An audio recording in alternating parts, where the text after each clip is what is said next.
editors.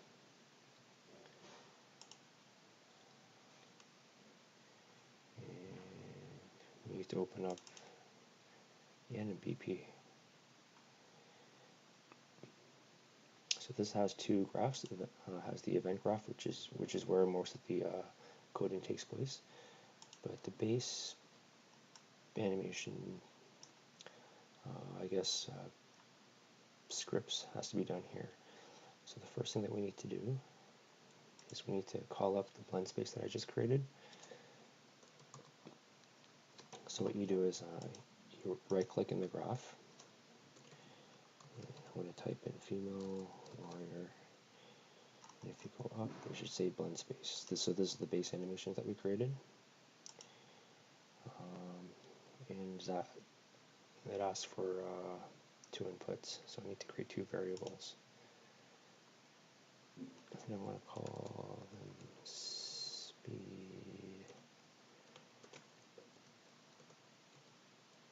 forward. So this is the speed forward that you saw in the blend space.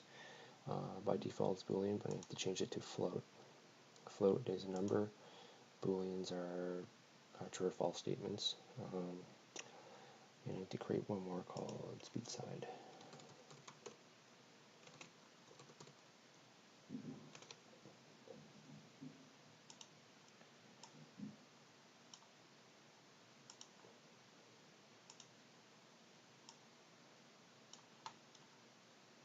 And when you drag them, it asks if you want to get or set. Here we want to get. We're not setting the value, we're just getting whatever values there, which happens to be 0 at the moment. So we plug those in, drag out from this guy here, and we need to look for default slot. So I'm not going to explain what that is exactly, but it has to do with the animations. All the animations have default slots, and you can add more slots if you want, but that's for another video. So compile, and then there's that. You can see it's playing the idle animation because speed forward, speed side are 0 at the moment. So if these, okay, so far so good. So within this NMBP blueprint, I'm going to move over to the event graph, and at the top I'm going to create event, right click, create event begin play. So anything on the left is it's usually red, and this event begin play is fired at the beginning of the level. So all the thing that needs to happen at the beginning is done by this event begin play. So first I need to pull out and look for a cast to female BP. And I want to pull out of this bottom blue, and I'm going to promote to variable. What that does, it creates a variable at the bottom left here.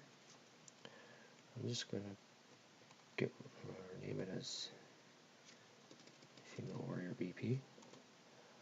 All that's doing is getting the female warrior blueprint that we created up here and storing it as a variable. So you can also store entire blueprints as a variable. And I want to pull out here and try get pawn owner. Okay. So the whole point of that was to put the female warrior blueprint into a variable. And I want to get that variable. I'm going to drag it. We're getting it.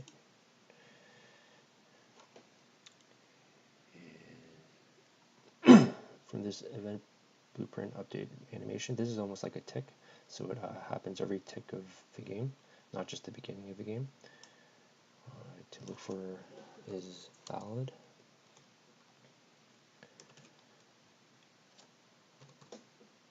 And you need the one with a question mark. And you plug in the female warrior BP.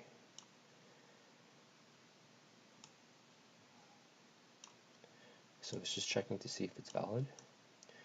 And if it is valid, we need to get speed forward. And this time, instead of getting, we're setting the value.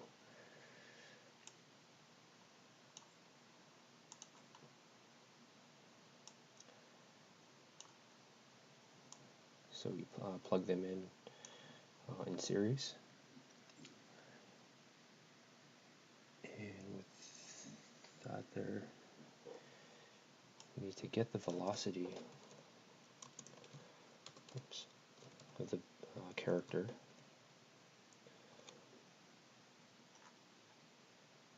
So this blueprint is actually the character that you will see in the game, the female warrior blueprint. We need to get actor forward vector, the forward direction that it's facing, and get actor right vector. So what we need to do is get the velocity. We type in dot product. So dot product between the velocity and the forward vector. We take the outcome of that and plug it into speed forward. So whatever direction it's facing times the velocity. And then the same thing down here. Do another dot product.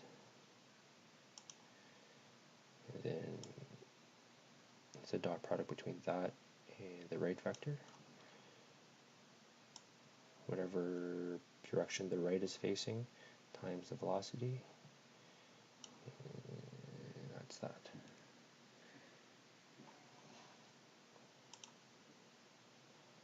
So that's pretty much all the coding we need for now. The animation blueprint.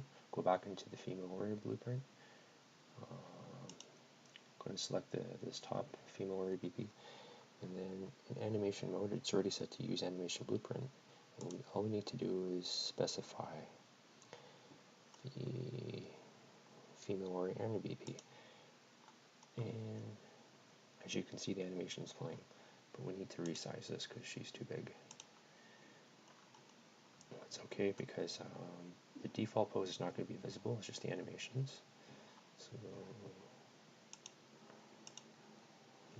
we just need to scale it down.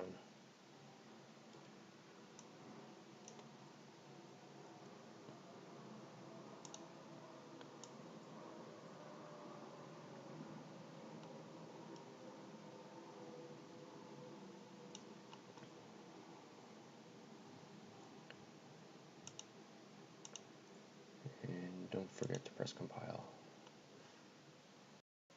Okay, so far so good. As you can see, there's all these stars here, which basically means we need to go save all, pre-save selected.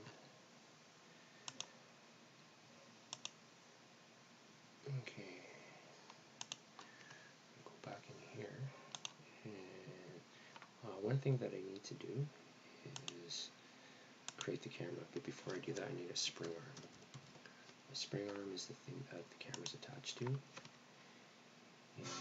within that spring arm I'm going to create a camera. And as you can see, the camera is parented to the spring arm.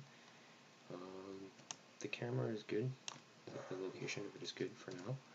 We can adjust that later, but the only thing I need to do is grab the spring arm and bring it up, and usually it's within the chest area of the character. That's usually the ideal position. There's a couple settings that we need to change, so click on character movement, and we need to go to character movement,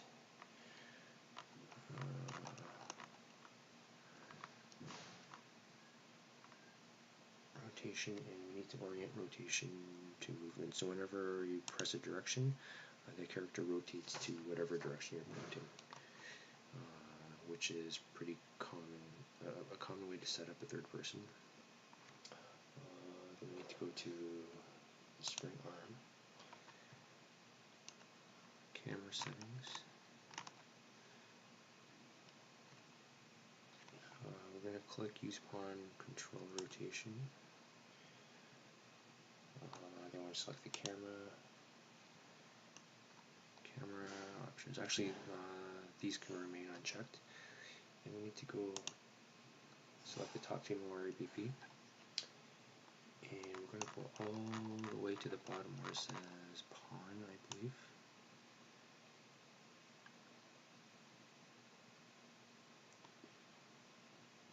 need to uncheck this. This is no good. That, if this is checked, that means the character is going to rotate with the movement of the mouse, which is not what we want. It's good for a or third person shooter. We're not doing a shooting game at the moment. We might utilize it later, but not for now. So that's good. And press compile. Okay, now I'm going to set up the inputs. So I'm going to go into project settings. If this isn't open already, go into edit and click on project settings. But now that it's open, all I need to do is scroll down here, go to input, and we're working with action mappings and axis mappings. So right now there's none for either. The only action mapping that I'll be creating is called run. So I need to name it run. And if I open up this, click on this triangle here, there's should be an input field, and I want to specify it as mouse, right mouse button. So when I'm clicking, it's running. If it's not clicking, it's not running.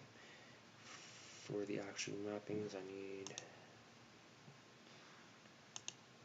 so I've created one, I need to create 6.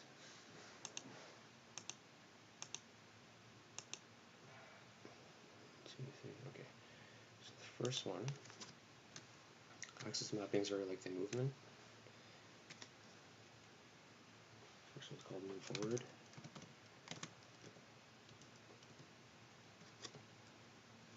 So forward, anything where you're moving forward is positive, and if it's backwards, it's the negative value. You need to move right. So anything when you're moving right is positive, and moving left is a negative value. And we're going to create turn right, which is not going to be used right now, but we might use it later on.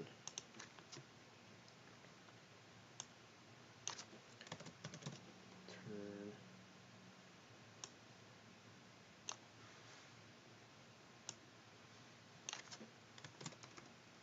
Look up right, again, not going to be used right now, but we'll use it later. And for the last one, look up. Okay. So I need to, so these ones already have an input by default, an input field. So for the move forward, I need 2 of them. So I'm going to click that, and we need 2 for the move right. And this one's going to be keyboard.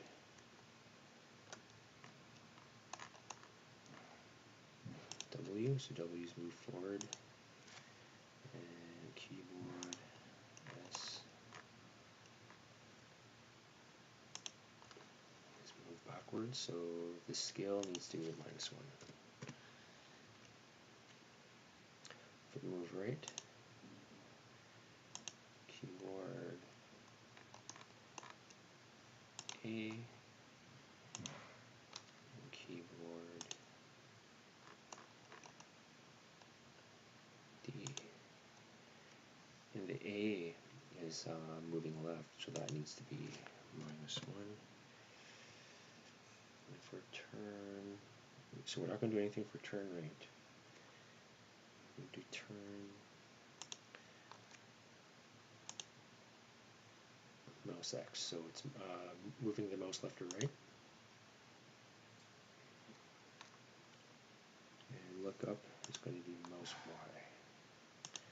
So that's looking up and down with the mouse. And that, I'm going to set that to -1. If you just set it to 1, it's kind of awkward. If you flip it, I think that